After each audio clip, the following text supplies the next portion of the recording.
Next, are these bizarre deaths the result of... Theories about what could be causing these mutilations range from alien experimentation to covert military testing. Law enforcement agencies have investigated, but many ranch owners feel they still don't know who or what is killing their livestock. I lost 49 head of cattle to the mutilations. I lost them in less than 3 weeks. At the time of the mutilations and later on, we saw many lights up in the sky. We could not interpret where they were coming from. I believe this to be the greatest single unsolved serial crime spree of the 20th century. They come at night, mysterious craft piloted by an unseen crew. The morning light reveals yet another mutilated steer. It's happened hundreds of times over 3 decades. State investigators have come and gone. Natural predators, they insist. But cattle ranchers are not satisfied. They've seen things no known predator could do. Field researcher Chris O'Brien has gained their trust. In September of 1967, the first documented animal mutilation occurred in this field and drew worldwide attention. Researchers came from far and wide to investigate. 30 years later, interest has waned, but local ranchers are still forced to cope with dead animals. The night before, I saw the cow alive, and she had a calf with her, and they looked healthy to me, and by next morning, real early in the morning, she was mutilated. Eli Hornick has been running cattle in northern New Mexico for more than 14 years. His cattle have been the most recent victims of the mutilation mystery. Last 2 years, we've lost 10 head of cattle, and 9 yearlings and 1 cow. And you know, you're talking about quite a bit of money. Something that's pretty interesting, if a human doesn't mess with it or something doesn't disturb it, the birds, coyotes, they'll just leave it alone. There's never any tracks, never any blood. It's a real clean deal. Normally, when you arrive at an animal mutilation site, you'll find basically that there's no evidence whatsoever.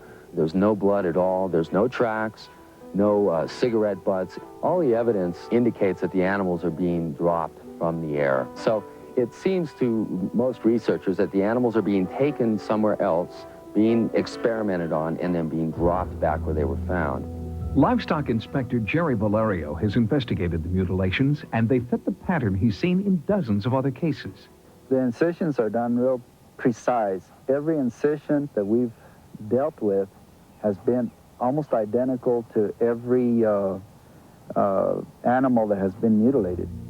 Most of these cattle mutilations features perfectly circular cuts that have indication of high heat that has been used to make the cuts. Despite the consistent pattern of bloodless surgical incisions, state and federal authorities insist predators like coyotes and foxes are responsible.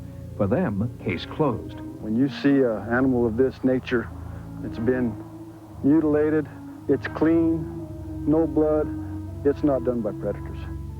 Dr. John Altshuler is a pathologist who studied tissue samples from hundreds of cattle mutilations over the past 5 years. A predator, even with the accuracy of gnawing and biting, would have jagged borders. The fact that the tissue at the incisional areas is very firm and very hard and looks burned. What could create these burnt-edged incisions is a highly sophisticated portable laser. Lasers have the ability to actually cauterize the wound, stop the bleeding as you're cutting. But no portable laser is powerful enough to cut and cauterize masses of livestock tissue. At Kirtland Air Force Base, Colonel Michael Prairie demonstrates the world's most precise portable laser. Going through a 1/4 inch of flesh, you'd have to take several passes, maybe 5 or 10 passes to get through. The precision of the cut is limited to the precision of the operator. If you needed to make a circular cut with very tight tolerances, you'd have to find some other way, some kind of mechanical system to make such a cut. If our government doesn't have laser technology capable of these mutilations, who or what does? The causes behind these mutilations is absolutely unknown. I believe that there's multiple groups involved in this for various reasons. Anonymous groups with advanced technology mutilating livestock? Sounds impossible, but consider this new theory. Biotech companies are fighting a super-secret war to be the first to find an artificial substitute for human blood.